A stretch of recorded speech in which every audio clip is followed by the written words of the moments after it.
Last summer, June 24th, I competed in the U.S. Strongman Nationals out in Detroit, Michigan. The first event was an axle clean and press away for max reps in a minute. Great event, great way to start the competition and knock the cobwebs out. I was able to get 5 reps or so. Next was an axle wagon wheel deadlift for max reps at 675 pounds. Man, that axle is not very forgiving, but just a great display of raw strength. I believe my score here was 8 or 9 reps. Events 3 and 4 were both carry events. The first, I believe, was 330 pounds in each hand for a farmer's walk, and then a sandbag at 300 pounds. Up and back, both done for time. And right here at this sandbag carry is where it happened. Just as I crossed the finish line, I don't know, man, my legs just gave out, and when they did, the weight of the bag brought me forward, and I landed right on my forearm, just below the elbow. I didn't know at the time, but I had fractured my olecranon, or basically a portion of the forearm right beneath the elbow. And I wasn't in pain. I mean, I was stiff, and it got really swollen. But I was comfortable enough to attempt the final event, which was the stone over bar, max reps in a minute. But once I reached down and grabbed that stone, it was clear that I just had no strength in my arm, and I wasn't able to finish the competition. I mean, we've all heard the saying, life is, 90% what happens to us and 10% how we respond. Or how about shit just happens, and how you're affected by it is 100% your choice. You know, perspective can be a very powerful device. It doesn't have to be about the specific circumstance or even series of circumstances as much as it is your attitude. You know, having the insight to identify and accept exactly where you stand, and then the determination to create a plan within your means to press forward. Typically when someone gets injured, in my shoes, or really anybody, they get injured and they get very stressed and maybe almost depressed. Because they look at it as a setback. You know, oh, I was doing X, Y, and Z, and I'm gonna have to put all this time in, and I'm gonna take so many steps back. These guys are overreacting.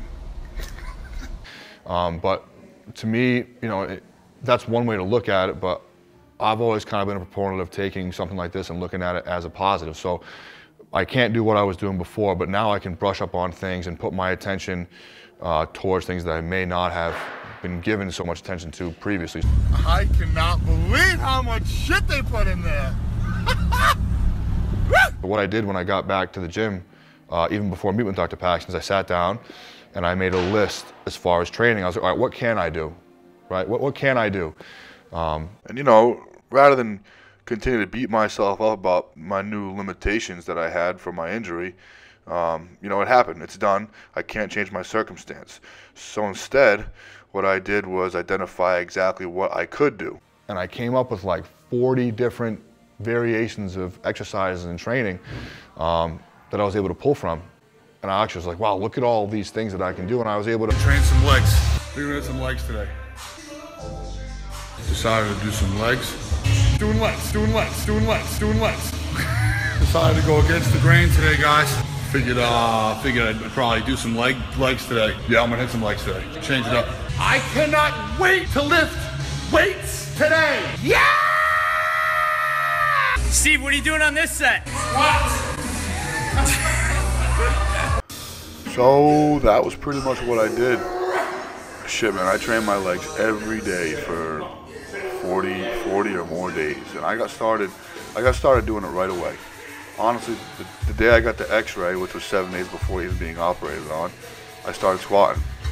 If I was feeling good, if I was feeling sharp that day, I'd hit heavy sets of 3 or sets of 5. And if I was sore from the day before, I would just do high volume, 5 sets or more of 20 plus reps.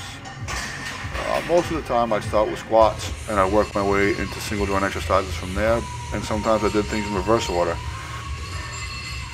I'm fortunate enough to have specialized equipment at my disposal here, which, you know, allowed me to work around my arm. So in the onset, I did a lot of work with the safety squat bar, which I could basically balance on my back and perform exercises no-handed or hold the bar steady with one arm if I needed to. I used different rep schemes, varied approaches to every exercise variation I could think of. Did lots of squats, obviously. Pause squats, I added chains, I used different box heights, different tempos, lots of splits, different split squats and lunge variations. I did lots of good mornings, standing, seated, good mornings to a pin, loaded step-ups, and of course I also use machines like the leg press, the hack squat, leg extensions, calves, and I also got a lot of use out of my Elite FTS sissy squat machine. So, you know, basically, even without being able to train my upper body at all, I was still able to find plenty of options to keep myself busy, you know, keeping each workout different and progressive and enjoyable. Eventually, as my elbow discomfort decreased and my range of motion increased, I was able to start using my camber bar, which was huge because when you think about it, it basically doubled my exercise library, or at least offered me a different way to load all of the free weight exercises I was already doing. And within maybe a week or two, I was actually ready to get back under a straight bar, which was another huge step in the right direction. And my first straight bar workout was actually on my 30th birthday, so what better way to celebrate than take a page out of Mike O'Hearn's book and attempt 30 repetitions at 315, which, you know, after a month of beating my legs up, was a breeze. I probably could have done 40 if I wanted to.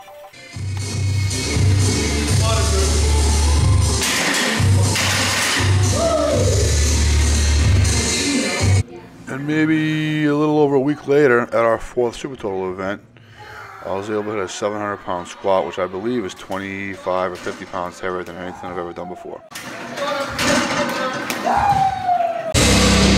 John, what's the next song, buddy? Big one. I hope so. Yes. I can't guarantee my performance unless it's something. It's perfect. So the next challenge was to be able to complete a squat ladder with my new max. It's basically a descending rep scheme with ascending intensity, 20 reps all the way down to 2.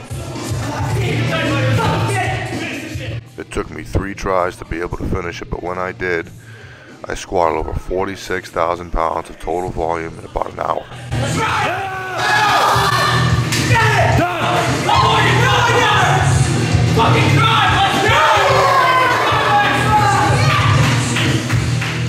To this day, I still can't believe it, looking back, over 46,000 pounds squatted in just over an hour.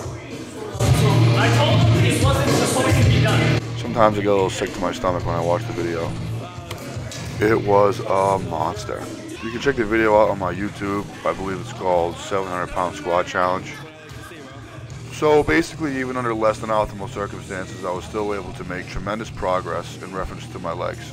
And I was able to close a lot of gaps that I may have had. So rather than looking at the injury, looking at what I can put my attention on and working on all that. So an injury can be kind of a blessing in disguise. Or even perceived as an opportunity, right? You know, so I mean, in my case, aside from being obligated to direct all of my training attention to my lower body, I was able to concentrate more on my business, my clients, basically the time and energy that would have been directed towards training my upper body, like I had been before I got hurt, could now be directed towards other things. So if you think about it, by being, again, obligated to redirect my focus and making the choice not to dwell on my temporary limitations, what a great opportunity I had to improve, because I simply just don't have every option available to me like I once did. Slap him on the butt. Perfect. Perfect.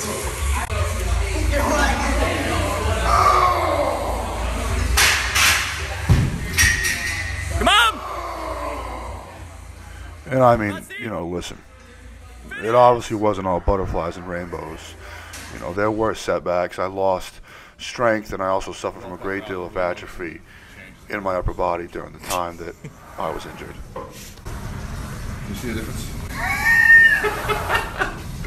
So I had Vanessa take my circumference measurements. You ready for this? Today's August 5th. My injury was June 24th. So in 5 weeks, I've lost ½ an inch in my neck, 2 inches in my shoulders, 4.5 inches at my chest. My left arm, which is the actual injured arm, I lost 3 inches on. My right arm, I lost 2 inches. But I did add an inch to my waist, my hip measurement, and to both legs. So my hip circumference measurement is now 47 inches, which means my ass is literally 4 feet around. It's pretty dope, right? Is there any other male out there with 4 feet of ass but is still less than 10% body fat? Anybody? I'm gonna send it today. So hey, regardless, you know, you can't dwell on things like that. So let's fast forward to the middle of September. I'm about 10 weeks post-surgery at a follow-up appointment with Dr. Paxton. Take a look at my elbow and an x-ray. And I've been compliant for the most part, just hammering my lower body and staying off my arm so it could heal. I actually signed up for Rhode Island's Strongest Man on the plane ride home from Nationals, not knowing at the time that I had broken my arm and was going to need surgery. But either way, the competition was in 3 weeks. And all along, you know, I had every intention, or at least I had hoped that I would be healed in time to compete. So I went to the appointment, and the x-ray, you know, it looked like complete shit. There was still a fat crack in my arm. It just didn't look good. So, you know, I asked Dr. Paxton, I said, hey, you know, can I try deadlifting? Because I hadn't touched anything with my arms at all at this point. And he looked at me and he said, you know, hey, Steve, you know, that it's not fully healed. He's like, but I know you're itching to get back. And he said, if it doesn't cause you any pain, he's like, use your best judgment and just take it easy. So, you know, I went right back to the gym with a big fat chip on my shoulder, and I worked through each event. I started with deadlifts. I mean, I knew I wouldn't be able to do the log when my upper body pressing ability was 0, but I hit my deadlifts, did some static farmer holds, worked on some Atlas stones, and I even took the sandbag for a ride around the building, I think twice. And no bullshit, man, everything felt fine. I had no pain, so I said, fuck it, it's on.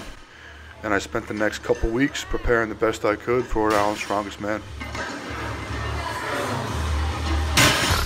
I fucking love lifting weights, man. I don't know how you guys don't all do this every day. Fucking baffles me. I can't wait to do it again tomorrow. I might even come back tonight.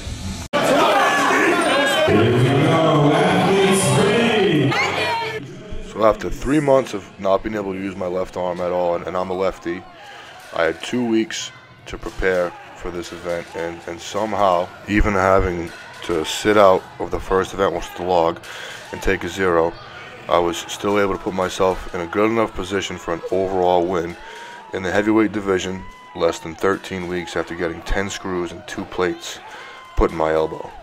And, you know, I mean, this is a very special thing for me, even more than, you know, being able to come back and win. The overall experience of that event, I mean, I think we had 5 or 6 people competing, 3 of which had never done a strongman, 3 first place finishes, 2 seconds, and shit, man, easily 30 plus spectators, all in their top strength shirts, in the audience by our side the whole time. I mean, I'm so fortunate to have, you know, a massive support system of like-minded people around me at all times. I mean, my overwhelmingly supportive girlfriend, Amy, my mom, my training partners, friends. I mean, how can anybody fail with so many special people behind you? I have a lot to be grateful for. And, I mean, you know, I'm asked from time to time, like, hey, where would you be, or you know, where could you be if you hadn't broken your arm? And you can't think like that. That is such a toxic mindset. You know, injury, I mean, that's all just part of the process. You need to be ready to welcome adversity and face challenges. I mean, none of the roads that lead to somewhere worth going are paved. And perhaps the greatest opportunity to build characters through these challenges, through times of hardship. I mean, this is the good stuff. This is what matters. This is where it counts, right? And being completely unbiased and honest with yourself about where you stand each day. I mean, that's the only way to be able to create direction forward, right? Is knowing where you are starting from. And it all comes back to your mindset, staying positive, staying optimistic, being focused, and painfully consistent. And I'm just looking forward to keeping it going now that I'm healthy again.